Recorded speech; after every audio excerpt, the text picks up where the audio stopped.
Hello, everyone. Thank you for joining us this evening. I am Elizabeth Goldstein, the president of MAS. It's my pleasure to welcome you to our first session in a series of programming for our 2020 MASterworks Awards. Before we get started, here are a few things to note. Using the chat function at the right, you can comment and interact with each other and enter questions for our panelists, who will take time towards the end of the program to respond. The MAS team has also posted additional tips into the chat for using Demio. Our program this evening will run about an hour and is being recorded. A recording will be later available on our YouTube channel and Facebook page, where it can be viewed, where you can also view past programs. As a reminder, tonight's program offers 1 free CM credit to AICP members. The MASterworks Awards recognizes projects that exemplify excellence in architecture and design in the previous calendar year. As you know, this year has been unlike any other. The past 7 months has presented an inflection point to think deeply and differently about the built environment. What role does design play in bettering civic life? This series will examine that very question, focusing tonight on how design supports opportunities for recreation and community connection, both public needs that current circumstances highlight even further. These awards would not have been possible without our jury members, who dedicated their time and expertise to selecting the 2020 honorees. Those people were Sarah Carroll, the chair of the New York City Landmarks Preservation Commission, Susan Chin, the principal at Design Connects, Andrew Kogan, chairman and CEO of Knoll Inc., Richard Alcott, MAS board of directors and a chair of our preservation committee and design partner at Enid Architects. And finally, Avinash Avagapal, editor-in-chief of Metropolis. I would also like to express our thanks to the MASterworks sponsors: AYON Studio Architects and Preservation, Bone Levy Architects, Mary B. Dierickx of Historic Preservation, Platt, Byard, Dovell, White Architects in memory of Charles Platt, and Reddymade Architecture and Design. I am delighted that shortly we will hear more about 2 of our 2020 MASterworks Award winners. And to introduce them, it's now my pleasure and honor to welcome our moderator for this evening and our 2014 MASterworks Award winner for the Best New Urban Amenity for the LeFrak Center at Lakeside, Billy Tizan. Billy, along with Todd Williams, founded their New York architecture practice in 1986. Their studio focuses on work for institutions such as schools, museums, and not-for-profits with designs that value experience, permanence, and enduring vision.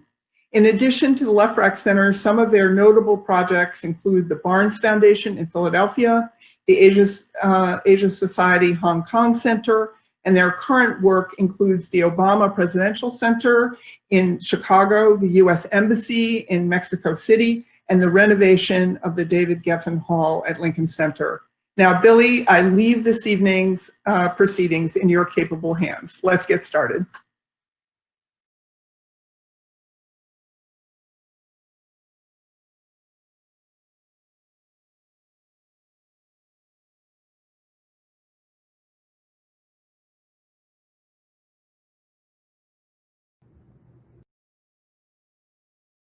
Hello. Welcome to this program. I'm very, very honored to be here, and thank you, Elizabeth. Since this is a new platform, all mistakes are totally mine, but we're still here to celebrate some amazing work. I think more than at any other time, the whole issue of democratic space and space that serves people is more important than ever. And these prizes, these projects really exemplify these 2 qualities. For our first 2020 winner, we will hear about the reconstruction of the Roberto Clemente State Park, designed by NV5 and MNLA. It's awarded the Best Urban Landscape. The MAS jury was impressed by the variety of access and use this park provides for the surrounding Bronx area near the Harlem River, from playgrounds and athletic fields to a kayak launch and a tide pool. The jury commented on how successfully it connects people to the landscapes and the waterfront. After the park was mostly destroyed by Hurricane Sandy in 2012, it is now revitalized as an example of resiliency. And now, in order to share it, I'm pleased to introduce Jackson Wanders. As Mr. Wanders manages the Urban Landscape Architecture Group for the New York City office of NV5, a planning, design, and engineering consulting firm. NV5 designs parks, gardens, playgrounds, athletic facilities, and many other forms of public and private open space. With 35 years of experience, he has a master's degree focused in urban design from the Graduate Center from the City University of New York. And I would also like to say that he, it turns out, is a bicycle racer of quite a fair amount of fame. I saw that when I was Googling you. So I would like to welcome Jackson and hear what he has to say. Thank you so much, Billy. Hopefully everybody can hear me okay. Yeah, I've been practicing landscape architecture in New York City for 35 years. And so I guess that definitely makes me an urban landscape architect. Roberto Clemente State Park was built in 1971 and 72 as part of a major urban renewal project on the Harlem River shoreline, Bronx shoreline. And it really had seen absolutely no major investment or capital repair in all the years until State Parks hired NV5 in about 2006, 2007 to start bit by bit reconstructing the park. Around 2016, we were joined by Matthews Nielsen Landscape Architects because after Sandy, a lot more work was needed and a lot more money was made available to reconstruct the park. So the beautiful images that we submitted that helped us win this award, and I want to very much thank MAS for having this award and thank the jury for recognizing us. Those images really reflect work that were performed both by NV5 or designed by NV5 and designed by Matthews Nielsen Landscape Architects. So we share the credit. With that, I thought what would be useful would be to actually just go through a few examples of before and after, because as I said, this is a project that's been in the making for, gosh, going on close to 15 years now altogether. Over $100 million has been spent on the park in the time that we've been working on it. This is the Waterfront Esplanade in the southern half of the park. As you can see, it's very early 1970s, maybe even somewhat brutalist, if you will. A lot of heavy, heavy concrete and a lot of built-in furniture. And this is what we did with it. It's more open, it's landscaped, it's got a lot of green infrastructure, and for the first time now, you can actually ride your bike through the park and not be in conflict with pedestrians. In fact, the park was off limits to bike riding until we completed this project, and now it will be part of a much longer Harlem River Greenway, which is very exciting. This is an example of something I mentioned. Matthews Nielsen Landscape Architects were very much involved in the last 5 or 6 years of this project, and this is the heart of the park, what was referred to as the picnic area, but it's a lot more than that. There are playgrounds and other things here, but this is what it looked like.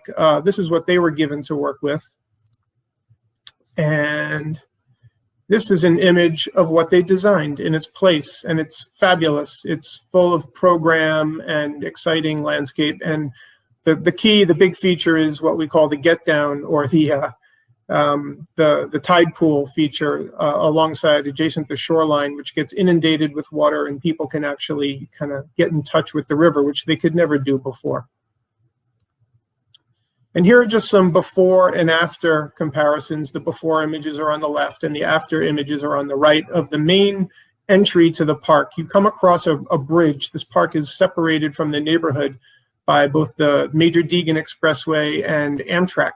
And you have to cross a pair of roadway bridges to get to this main entrance plaza, which is actually built on the roof of the Activities and Administration building. So you actually enter the park at the third level of this building, or you go straight down into the park via a series of ramps and staircases. But it was a complicated project, and we really sort of made the ceremonial entrance into the park a lot nicer than it had been. And getting towards the end here, the landscape in general throughout the park, the green parts of the park, that is, were pretty barren when we first got to working there. Just eroded asphalt pathways and some plain eroded, worn out lawns. And what we replaced that with is a series of synthetic turf athletic fields that provide a lot of program for the community, and a really lush, beautiful landscape that knits it all together. And then lastly, this is something that we were not able to include in our award submission, because we're just, I mean, they're getting ready to cut the ribbon on this now. And this is really the last of the capital projects to be built at Roberto. With this new southern playground, we call it, the park is pretty much fully reconstructed now. And it's a really cool, exciting adventure playground right on the river, adjacent to the Esplanade that you saw at the beginning. And we're really happy about it and can't wait for it to be reopened to the public. And that's pretty much it. That's all I have to say. And with that, I will turn it back over to Billy. Thank you.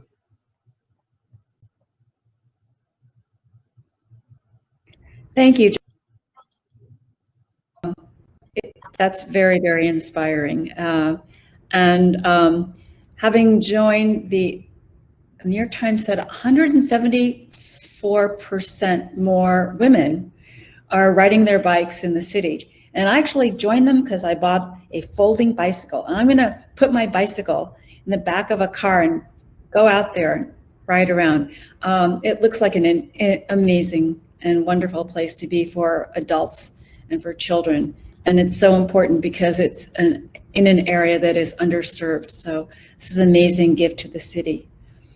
We'll look forward to hearing more from you later. But now we're going to hear about the Madison Square Boys and Girls Club Pinkerton Clubhouse. Actually, I want to ask Elizabeth why it's called the Pinkerton Clubhouse, but maybe she'll tell us as she starts to talk. It was designed by Rogers Partners, and it was awarded the Best New Building. This year's jury commended this project for the educational and recreational amenities it provides to the surrounding Harlem community, particularly for youth. Described as a vertical playscape to foster wellness, safety, and success, it features 4 light-filled floors that have state-of-the-art program spaces. I'd like to now introduce Elizabeth Stoll to share more about this winning project. Ms. Stoll leads many of Rogers Partners' institutional and public projects. From buildings to master plans and landscapes, her work is woven together by a focus on creating meaningful interactions between design and the populations it serves. She strives to produce performative, project-specific, and sustainable relationships between interior and exterior throughout her work. She received her Bachelor of Architecture from Princeton and Master of Architecture from Harvard University. It's now, I'm handing it over to you, Elizabeth. Thank you so much, Billy. It's an honor to be here this evening to talk a little bit about the Madison Square Boys and Girls Club. And it was truly an honor to work with such a great organization on this project over the last 5 years. So we'll start with a a short video produced by the Madison Square Boys and Girls Club about a little bit of that journey.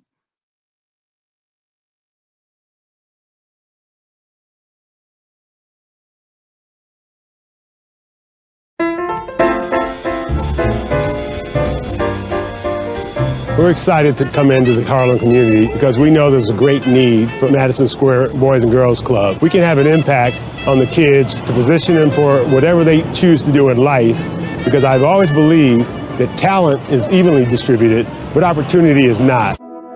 If you're young enough to be a member of the Boys and Girls Club, you want this speech to be short, you want the groundbreaking to occur, and you want the thing built day before yesterday. But indulge me a minute, because I believe that we are observing something that is profoundly important to the future of America. Here we are in front of our new Pinkerton Clubhouse here in Harlem. We're excited to move in here, where we'll have over 45,000 square feet, which will include our administrative headquarters, but more importantly, a clubhouse for our 1,500 members. The clubhouse will include study areas, a music room, dance studio, media facilities, as well as a great gym and a rooftop soccer field.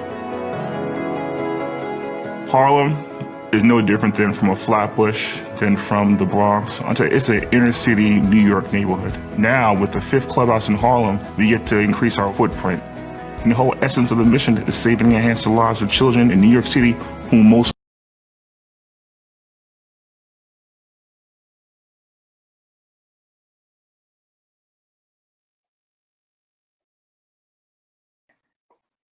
Okay, so I hope everyone could see the video. I couldn't see it on my end. But in any case, the Madison Square Boys and Girls Club offers this incredible range of programs and services to children in underserved communities, most of whom come from families with incomes of under $30,000 a year. And we started working with them in 2014, and they had already undertaken a long search for the right site where they felt they could do the most good with their programs, which are primarily after school and summer holiday services for children who need them. And the site that they had found was this really fascinating and quite challenging site on the corner of 155th Street and Bradhurst in Upper Harlem, with Jackie Robinson Park sloping up to the west, the Polo Grounds housing projects to the north, and then this elevated 155th Street viaduct right in front of the site. And it was a site that was very much abandoned when we started. This is an old empty garage on the corner, and it was a site known for violence. I found this shell casing actually on my first visit to the site. And so when we started working on the project, it was important to us and to the Boys and Girls Club to, sorry, my slide's not advancing.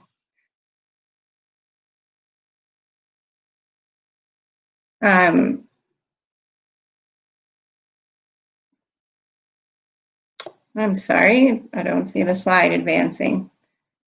But in any case, it was important to them to find a way to create a sense of openness and welcome to the community at the same time as making something that feels safe and solid and secure for the children that it serves. I'm sorry, I'm still not able to advance the slides. This is Iana at MAS. Which slide would you like it to advance to? Because it is moving on our end. Okay, I'm not seeing anything here. Can you advance to slide 5, please? It's on slide 5 right now. Okay, you're looking at the exterior of the building? We're looking at the cut through. Now we're looking at the exterior. Okay. That's slide 4. All right, so I will just follow along on my own PDF. So we'll go to the next.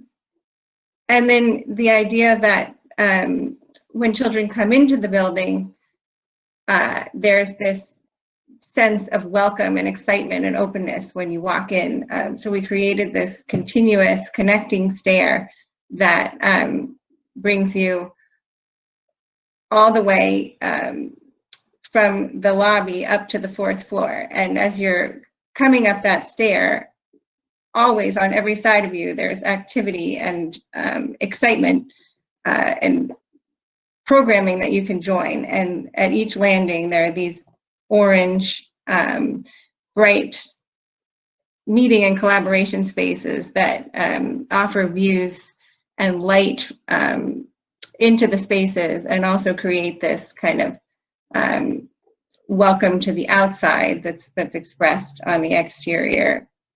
Ayana, what slide are we on now? Can we be on slide 7?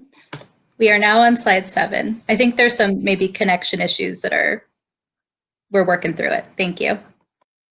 Okay, so here you can see those meeting and collaboration spaces expressed on the exterior and very visible through the viaduct. Next slide, please. And inside the building, there are spaces designated for every age group. This is for the explorers, the littlest members of the club. And while our budget, we didn't have a huge budget, we use it as an opportunity to kind of express the structure and the materiality of the building and make spaces that felt really rugged, but also warm and friendly. And then inside the building, in addition to these education and recreation spaces for each age group, we can go to the next slide.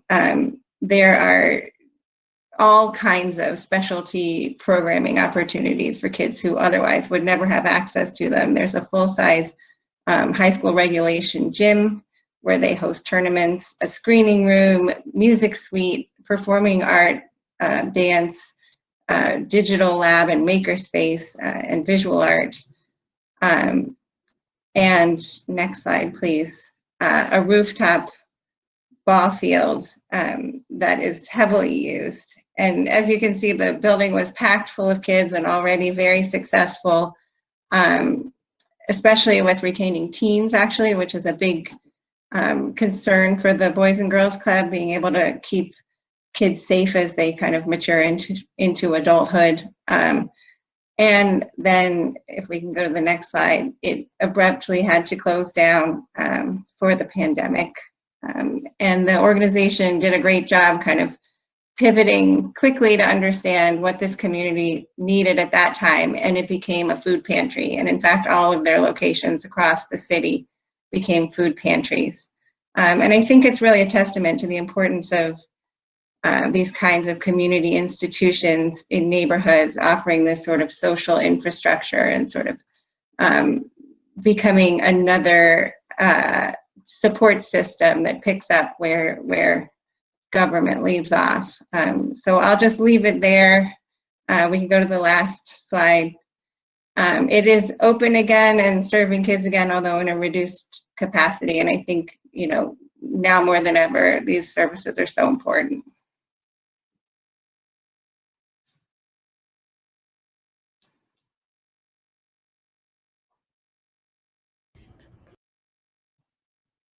Elizabeth. It's sort of amazing the way, you know, when you're underneath a viaduct, you always feel as if it's a kind of looming, threatening presence. But your building has so much sort of light and life to it. Suddenly the viaduct, which seemed sort of like this dark, scary thing, it's almost like this beautiful filigree that's sort of giving you a kind of entry into the front of your building. So it's really wonderful to see. I see that I made a really big boo-boo, but I'm going to just go right past it. It has nothing to do with you and Jackson. So we may be finishing this program sooner than we thought, or we may need to talk for longer than we expected. So I'm going to bring Jackson back on and to the quote stage. And we're going to have a kind of discussion, I think, both about your work, but I think also given that the two of you have been involved in these kinds of projects, which are separate from the tradition of a kind of money-driven developer project that has really controlled so much of the way the city and its other boroughs have been built. I have a couple of questions. One is, I'm interested in the funding, because so many projects rely on, I'll build a tower here and then I'll give you a thing over here, because like making money from the tower over here, so you can have this little thing over here until I decide to take it away. And these are independent, you're independent. Maybe I'll go with Jackson first. Sure. Like I said, this project actually began a long time ago in sort of 2006, 2007. And the story goes like this. Back then, the city was basically threatened by the EPA that if they didn't build a whole bunch of new filtration plants for clean drinking water, the city was going to get into all sorts of trouble and stuff. So the city came up with a plan to build a new filtration plant over in Croton Park in the Bronx, but a mitigation had to be paid because they were going to sort of deprive the borough of some public parkland. So $100 million was set aside to spend on either creating new parks or improving existing parks for the park asset that was being taken away for that new filtration plant. So 20 million of that 100 million somehow found its way to Roberto Clemente State Park. And we got a term agreement to design $20 million worth of improvements. And the first big project we did was the Aquatics Facility, which you didn't see in the photographs. But it's a 1,500 person pool and a dive tank and a kiddie pool and all kinds of cool stuff. That was a $12 million project by itself. And it took a few years to get that done. And by the time that was just finishing up, Sandy hit. And then, the city got a lot of FEMA money. And between the FEMA money and the Croton money and additional monies that the state parks agency was able to get its hands on, little by little by little, over the course of the past 14 years, as I've said, we've knocked off one capital project after another. And if you add it all up today, it's over $100 million worth of capital investment. But it's all public money. It's all just, somehow, some way, we've all paid for it ourselves through our taxes. But we like to think it's money very, very well spent at this point. It's nice to feel good about the money that we pay in taxes as doing what it is supposed to be doing, which is improving the civic and social life for people. So Elizabeth, I do want to know who Pinkerton is, but then also about how the funding for your project happened. Well, Pinkerton was one of the major donors to the project. But I think that just speaks to the fact that this project was almost entirely funded by private funding. And the Boys and Girls Club just has an amazing group of very dedicated board members and donors who feel strongly about the services that they provide, and they had been kind of fundraising for this project for a very long time at the same time as they were doing their site search. And they did get new market tax credits, some amount of new market tax credits right at the end of the process. But interestingly, your project needs to be essentially shovel ready in order to qualify for new market tax credits, which means that if you're being conservative and not assuming you will have that money, you have to design as if you don't have it. And you have to plan, from the client perspective, you have to plan as if you don't have it. So, I think maybe there would have been some decisions that would have been made differently had they known they would have the new market tax credits in the end. And I think it does make it difficult to take full advantage of that type of funding. But it did kind of close the last gap and enable us to do the project.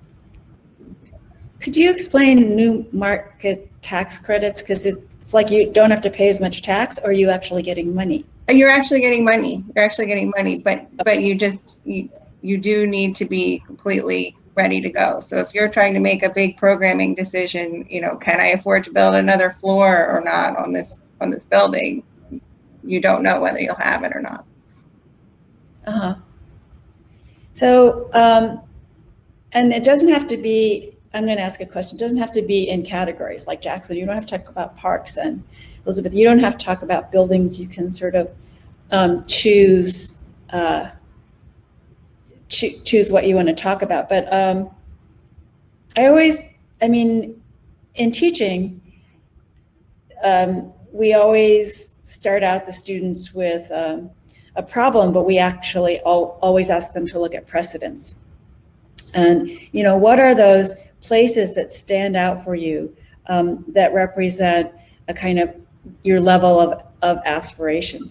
And so if I were to ask you, what are the public spaces, buildings could be, park could be inside, could be outside, that for you are precedents for your work, that become, that are the ones that inspire you or you think about, that sort of keep you going, what would they be? So this is a pop quiz. This is a tough one. I'm going to let Jackson go first. Oh, no, please. I was actually making notes because I was looking at the chat to the side, and there's some questions coming in. I was writing them down, so I kind of missed a little bit of what you were saying, Billy. Are you asking what were our inspiration and precedent? Yeah, if you are to cite something that sort of inspires your work, and I was saying it doesn't have to be doesn't have to be a park in your case. It doesn't have to be outside. But what is something that you think about when you start in on a sort of project that is sort of in a way emblematic of the ethic that you want to represent? You definitely teach. You definitely teach, don't you? Well, as a landscape architect, I do think in terms of public open space and urban landscape. So what I'm motivated to try and accomplish in my work is really giving people a space that they can enjoy and sort of take over and make their own. And I don't try to muck it up with a lot of stuff, or I should say we. It's not just me, of course. There's a whole team of us working on these projects. I find, and this is ever more important in this day and age, especially, that just having room to get out and be able to see the sky and feel the sun and get in touch with some natural stuff like grass and trees and plants and dirt and sand and all that stuff is just so incredibly important in the city, and more so now than ever for obvious reasons. So, I grew up in Brooklyn. I still live in Brooklyn. I live about 2 blocks from Prospect Park. And I think if I had to point to any one particular place or space that has inspired me and shaped me more than any other, it's, Frederick Law Olmsted and Calvert Vaux's Prospect Park, where, you have woods, water, and meadow. That's what you have, and that's all you really need. There are some cool playgrounds there, and of course, there's the beautiful LeFrak Center, and at Lakeside. So there are some fantastic amenities in that park. But what makes it such a special place is just the openness and the naturalness of it. So even in a very urban space like Roberto Clemente, which was built as part of an urban renewal project. It is really dominated by the 3 huge towers that stand in the midst of the park. But even in an urban park like that, we look for opportunities to let people really enjoy a feeling of openness and freedom. So, I think freedom is a super big word for me in terms of public parks, because to me, you go back to this idea of a park as a democratic space. A park is where you can take a blanket, and spread it out and get out your sandwich and lie down and look at the sky. And that's what a public park means to me. And everybody is allowed to do that, as long as they pick up their sandwich stuff and put it in the garbage when they're done. Elizabeth. Well, I'm glad I had a little more time to think about it. Thank you, Jen.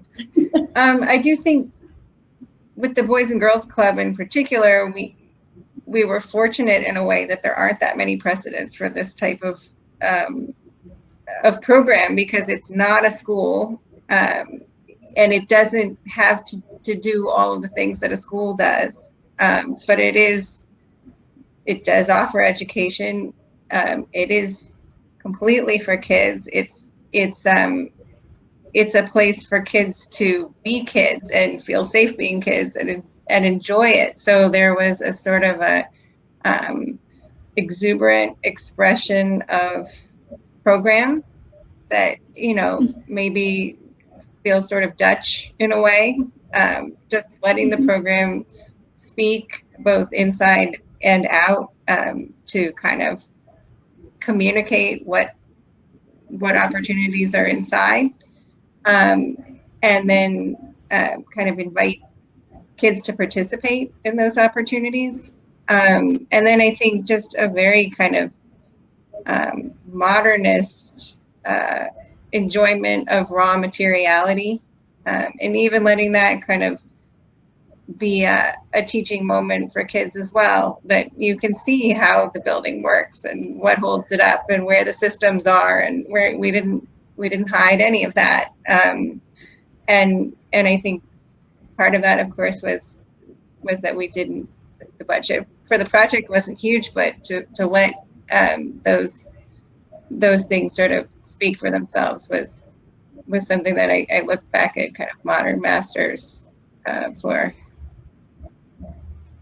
So we're going to probably switch to perhaps answering the questions, but I wanted to just ask one more question, which is, do you both have kids in some particular age group? And whether living at home with them has given you either any ideas or sort of completely changed your outlook about how you design these kinds of spaces that you're working on?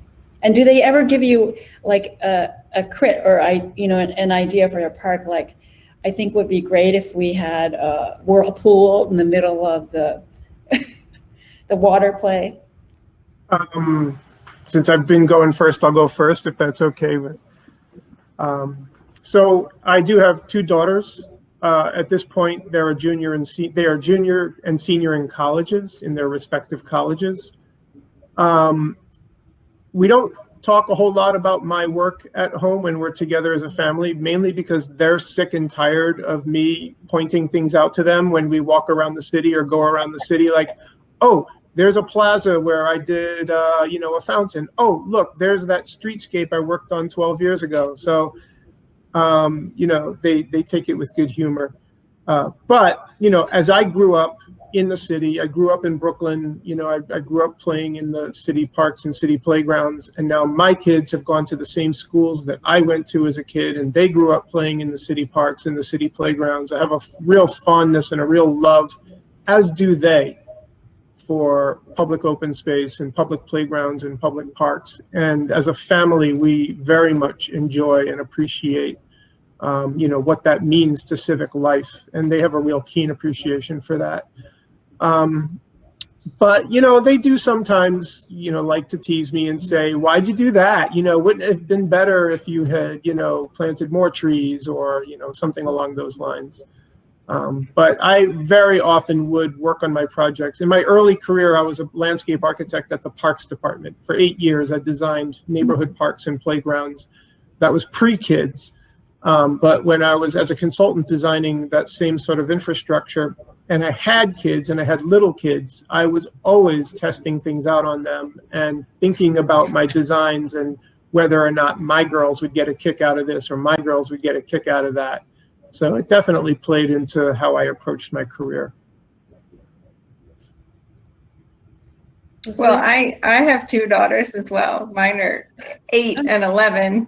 And maybe they don't directly tell me what I should or shouldn't do, but I will say that we've been spending so much time in parks over the last 7 months, more than, I mean, we always spent a lot of time in parks, but Prospect Park has become the only place they can see their friends, the only place they can have any kind of real interaction. I mean, it's changing a little bit with school a couple days a week now, but I think that experience we're having as a family has certainly kind of reinforced how important those spaces are for all of us. And I think they will continue to be more important in the future than they were before. And, you know, just recognizing basic amenities that people need if they're going to spend extended periods of time in parks. I think you become aware,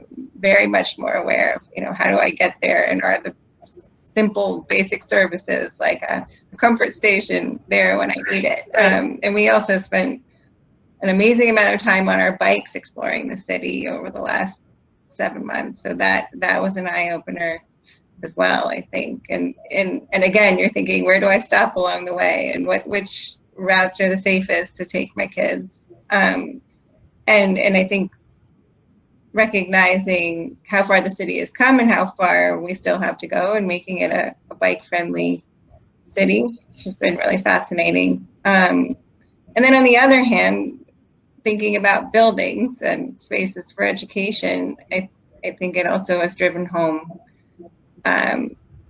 just how much we do need schools as places for social and emotional development, as well as just for, you know, the fundamentals of education. And, you know, really looking forward to being able to use those buildings as intended at some point again in the future. Great. I think we're going to go to the questions, although one of the things I just wanted to comment on when you were saying, you know, your daughters, Jackson, get kind of sick of you sort of, or when they're growing up, it's just like they don't want to hear it anymore. Of course, our son growing up as the son of 2 architects, and basically the last thing he'd ever want to do is think about architecture, because we're always, you know, I'm sure, like taking them to look at things, pointing things out, saying, look at this, look at this. Came back, I think it was from, he decided to go to boarding school, and he came back and he said, people think I'm really weird because I always have an opinion about a place. And I realized that whether your kids end up being designers or not, they've grown up to believe that one should have an opinion about a place. And I think that's actually one of the great things that the MAS does. It says to people, you don't just accept wherever you are. You should have an opinion about the place, and you should be thinking about how that place can be better. Now, don't you think it's a very good segue to the question and answer section, which actually I'm not in charge of, but somebody else is going to, Yana, I think, read them out to us? Hi, this is Tara. I'm going to read a question for you that does relate very much to what you were just saying, Billy. So could the designer spend some time discussing level of community engagement when designing the projects? What type of engagement took place, and what did you learn along the way? So speaking of having an opinion about place.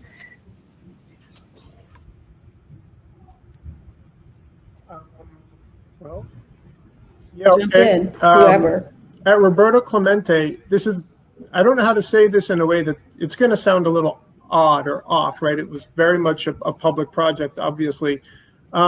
We didn't have giant charrettes with rooms full of people from the community, which we do this all the time in my profession, certainly, and I'm sure, you know, in yours as well. It's kind of par for the course, especially on public projects. We didn't do that on this project. There was community input and there was community engagement. I think it was handled more directly by the administration of the park itself. But we were really on a mission to reconstruct the infrastructure that was there. So for example, where there was an aquatics facility with a pool, we rebuilt that facility and added a few new key components. There was a sort of an area that picnic area actually is maybe one area where there was a fair amount of community input as to what kinds of amenities should go into that space, because that was sort of the one part of the park that was kind of a leftover space, I guess you could say, from the original design. Much of the design that was original to the park from the early 70s was very intentional, and it was very rigid, and it was very clear how that part of the park was meant to be used. But that central part, what we call the picnic area next to the administration building, was basically just a big wide open expanse of asphalt with some picnic tables, loose picnic tables placed out there, and some funny paint on the asphalt and things like that, to try and decorate it a little bit. So there was some input as to what should go there. And so we basically, you know, included a new playground and a new basketball court, and then all the neat landscape and other features that Matthews Nielsen contributed to that particular part of the design. But because the park was so heavily programmed from the beginning, there really was not a square inch other than that one central area that wasn't already being very well used in a very intentional way. Like the baseball fields remained baseball fields. We redid them in synthetic turf so they could be used all year long, and they could be used for multiple types of sports instead of just baseball, but they remained athletic fields. And the esplanade remained an esplanade, and there used to be a way to get into the river at a little inlet, and we kept that feature but redid it with a new dock and those sorts of things. So there was not a lot of opportunity to introduce new elements that hadn't been there before. So there was not a lot of opportunity to get a lot of people thinking creatively about how to change the nature of the park. We didn't get a lot of requests to, you know, get rid of one type of use and replace it with another type of use. So we were very much on a mission to kind of rebuild what was there and make it new and just make it better. Did you have a lot of input, Elizabeth, from either the neighborhood or from different the sort of governing group of the Boys and Girls Club? Well, I would say somewhat similarly, the Boys and Girls Club really led the effort at community outreach in this case, because there wasn't a real kind of programming phase to the project. We were taking a known kind of program that the Boys and Girls Club implements in all of their clubhouses and bringing it to the new site. And they had already spent a number of years kind of figuring out who needed their services and whether this community needed what they would provide. And so they had a lot of relationships within the community already. So for us, it was more about introducing the idea of this new building and getting feedback kind of on the physical aspects of the building and incorporating those, but not so much to do with the programming. We did get input from children at other Madison Square Boys and Girls Club locations that I think influenced the way we designed the building, though. What did they say? Oh, you know, I mean, everybody's really excited about the ball field and the gym. That's universal, but I think this music suite as well is this incredible draw for the kids. So more room for music is a big one, and they can learn engineering and broadcasting there as well. So I love the thought that there are positive comments coming from the kids. Usually, having been in a number of public meetings, the people who mostly show up are the people who are pissed off. The people who really like what you're doing, they just like what they're doing, but they don't show right. up. And I mean, I think for a program like this, basically coming in and offering all these incredible amenities that for a $5 membership a year, there's just not a lot of negativity. Yeah. Okay, is there a second question? Talk a little bit more about designing these types of spaces in a post-pandemic future. What, if anything, would you incorporate into these types of projects going forward that you may not have before? And I'll add a little bit to that is, have either of these spaces seen any kinds of adaptations over the last 7 months in ways that you weren't expecting?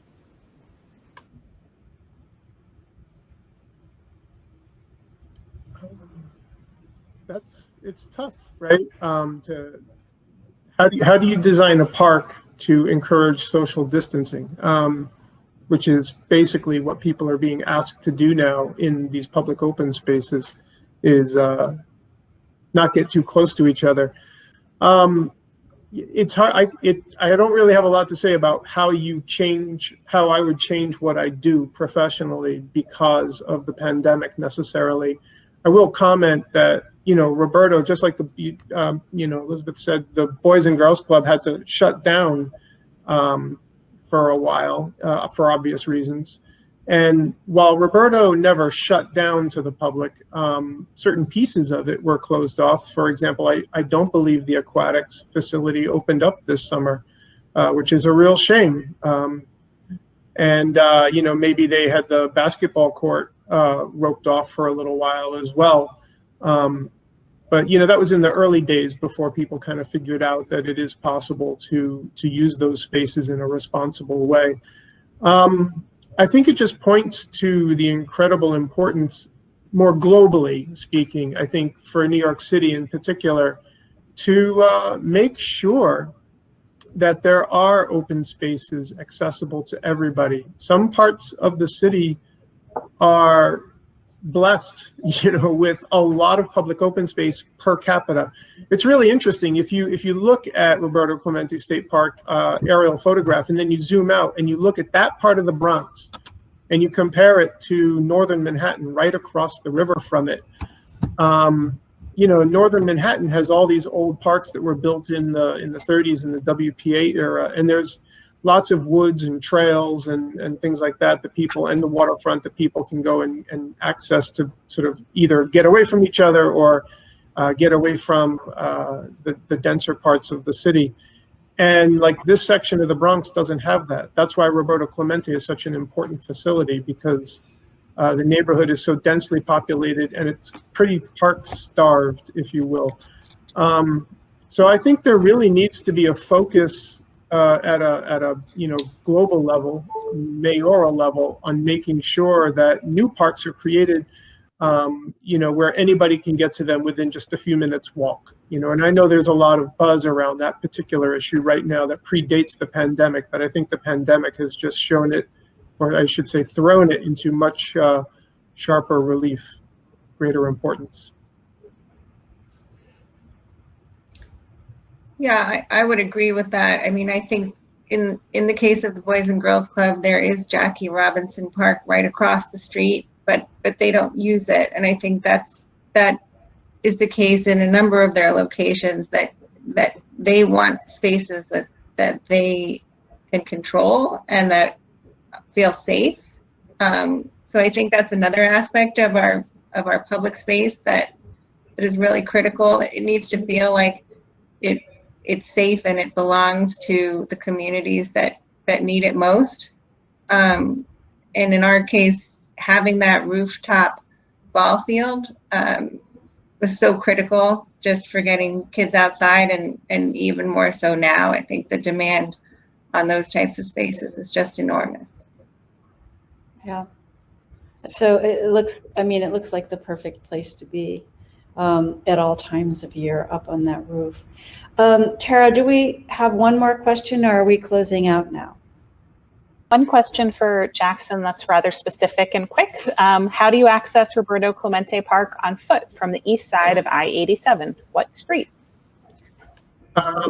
So there are basically three ways, technically speaking, more like two ways to get into the park. As I mentioned, it's built right alongside the river, but separated from really the neighborhood that it serves by both Amtrak and I-87, the Deegan Expressway. So on the other side of the Deegan, running north-south, is Cedar Avenue.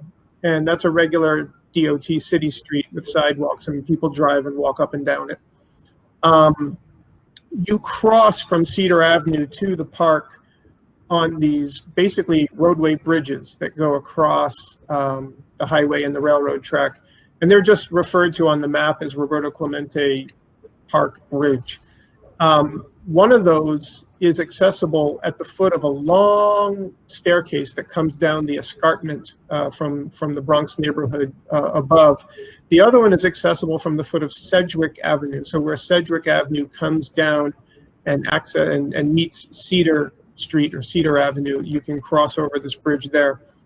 But the exciting thing is that while those were the only ways to get in and out of the park previously, New York City Parks and Rec, I should point out, this is a state park.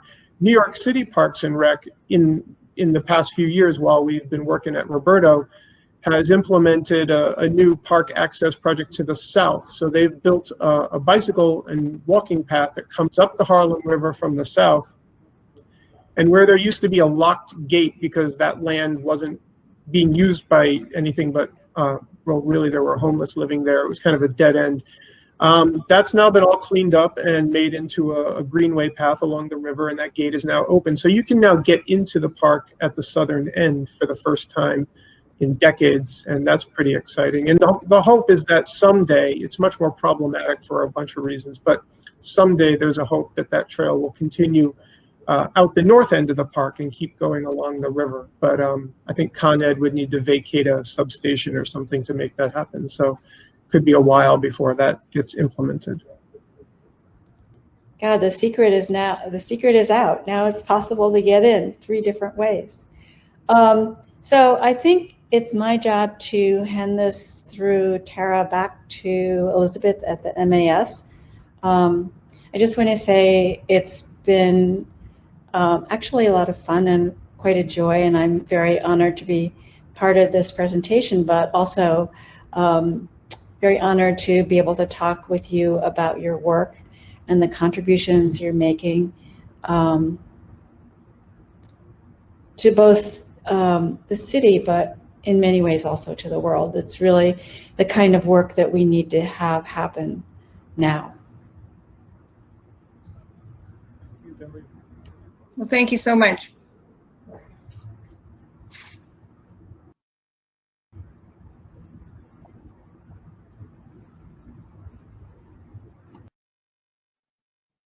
Well, thank you all. That was really fabulous. I really appreciate Elizabeth and Jackson's insights into their particular projects, and very much appreciate Billy's masterful moderating of the discussion. We very much appreciate it. And congratulations to all of you for your Masterworks 2020 awards. They're extremely well-deserved. And Billy, for your award all those years ago for the LeFrak Center, which continues to be a joy for New Yorkers all the time, and in many different ways through the year. So thank you very much for all of that. I'd like to thank my colleagues at MAS, as always, for their extraordinary work in pulling this program together and in managing the logistics this evening. I hope if you're not already a member of MAS that you will consider joining. Your membership helps us to continue this programming that we do, and also our advocacy and policy work, which we can continue every day. If you are not already, I hope, planning to do this, I hope you will join us for our upcoming Masterworks sessions, which will take place on October 21st and October 27th. More information on those sessions is available at mas.org/events. And we certainly hope that you enjoyed this evening and will continue to have a wonderful evening even after you've left us. Thank you so much for joining us again, and we hope to see you next time.